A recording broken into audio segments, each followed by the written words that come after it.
अस्सलाम वालेकुम and welcome back to my channel. तो जी ये है सुबह सुबह का टाइम और मैं जा रही थी अम्मी के घर और मैंने अपने बाबा को फ़ोन की थी कि मुझे लेने के लिए आ जाएं, क्योंकि मेरे हस्बैंड सुबह जल्दी काम पर चले जाते हैं और मैं तकरीबन कोई 10 बजे तक अम्मी की तरफ आती हूँ। तो अक्सर मुझे बाबा ही लेने के लिए आ जाते हैं। मेरा घर मेरी अम्मी के घर से बहुत नज़दीक है, तो मैं रात रहने के लिए नहीं आती, मैं हर हफ्ते आती हूँ दिन गुजारने के लिए।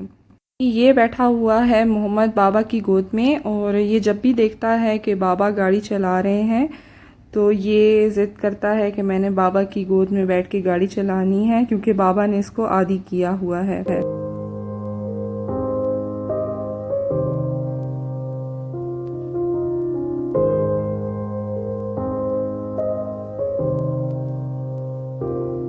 जिस्म से जान तक पास आते गए, इन निगाहों से दिल में समाते गए। जिस्म से जान तक पास आते गए, इन निगाहों से दिल में समाते गए।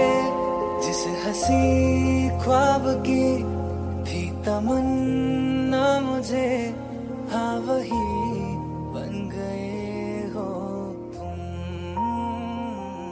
जिंदगी बन गए हो। तो जी घर पहुंचे तो हमने नाश्ता वगैरह किया और फिर जी ये टाइम था दोपहर का और मैं अपनी अम्मी के साथ किचन में खड़े होकर गपशप लगा रही थी और वो हांडी बना रही थी। तो मैंने उनको कहा कि चलें आप हांडी पकाएं और मैं आपके साथ साथ रोटी बनाती हूँ। आज जब मैं नाश्ता कर रही थी तो मेरी अम्मी पूछ रही थी मुझसे कि मैं क्या बनाऊं, तो मैंने उनको कहा कि मुझे गोभी गोश्त बना के दें, क्योंकि हमारे घर में ज़्यादातर गोभी कीमा बनता है।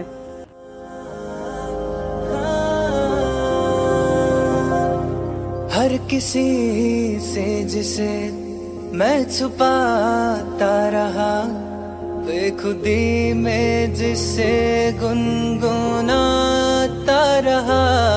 हर किसी से जिसे मैं छुपाता रहा, बेखुदी में जिसे गुनगुनाता रहा।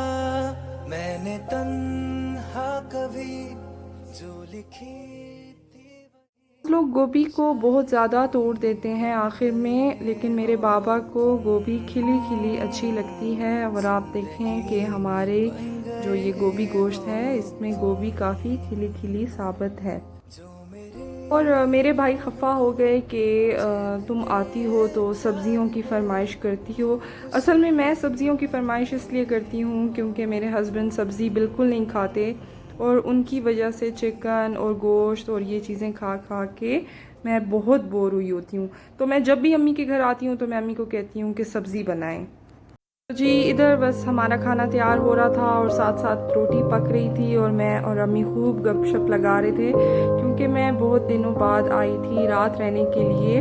ज़्यादातर मैं दिन गुजारने के लिए ही आती हूँ। अच्छा वैसे रात रहने का भी अपना ही मज़ा है, क्योंकि जब मैं दिन गुजारने के लिए आती हूँ और दिन गुजर जाता है और मुझे पता भी नहीं चलता, क्योंकि मैं अपनी अम्मी की एक ही बेटी हूँ और मेरी अम्मी वेट कर रही होती हैं। अगर उन्होंने कुछ लेना होता है या मैंने कुछ लेना होता है तो मैं वेट करती हूँ कि मैं अम्मी के घर जाऊँगी और फिर मैं वहाँ से लूँगी। जी कभी कभी तो इस तरह होता है कि हमारा सारा सारा दिन बाज़ार में लग जाता है और जब मेरे जाने का वक्त आता है तो अम्मी खफा होती हैं कि तुम्हारे आने का तो पता भी नहीं चला।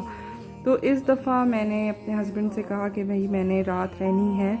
ये मेरी अम्मी ने बनाई थी मोहम्मद के लिए थोड़ी सी यखनी, क्योंकि उसे आम सालन में मिर्चें लगती हैं, तो अम्मी ने उसके लिए यखनी बनाई थी।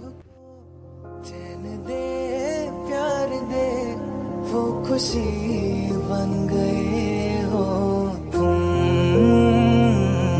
जिंदगी बन गए हो तुम। शाम हुई तो हमारा प्रोग्राम बन गया तारू जबा जाने का। यहाँ के कबाब बहुत ज़्यादा मशहूर हैं और अगर हम ये कहें कि ये पायनियर हैं कबाबों के, गलत नहीं होगा। ये पेशावर से थोड़े डिस्टेंस पे है ये जगह। तकरीबन 1 घंटा लगता है जब हम अपने घर से निकलते हैं। गुनगुनाता रहा हर किसी से जिसे मैं छुपाता रहा, बेखुदी में जिसे गुनगुना।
तो जी हमारे कबाब रेडी हो गए, और इन कबाबों का साइज़ जो है वो और शॉप्स पे जो साइज़ मिलता है उससे काफ़ी बड़ा होता है, और एक भी ख़त्म करना मुश्किल हो जाता है।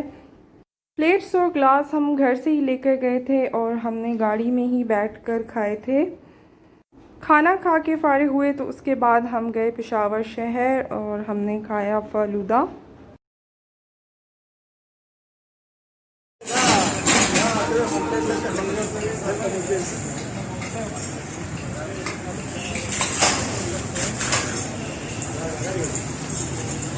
Lo cierto, Visa.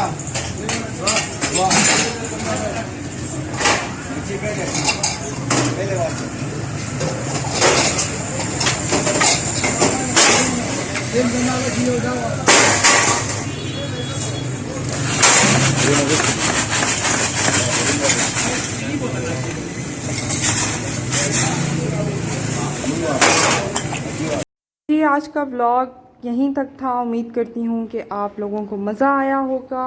अगर आप लोगों को मेरा ये आज का व्लॉग अच्छा लगा है तो प्लीज़ मेरे चैनल को सब्सक्राइब करें और मेरी वीडियोस को ज़रूर लाइक करें। अल्लाह हाफ़िज़।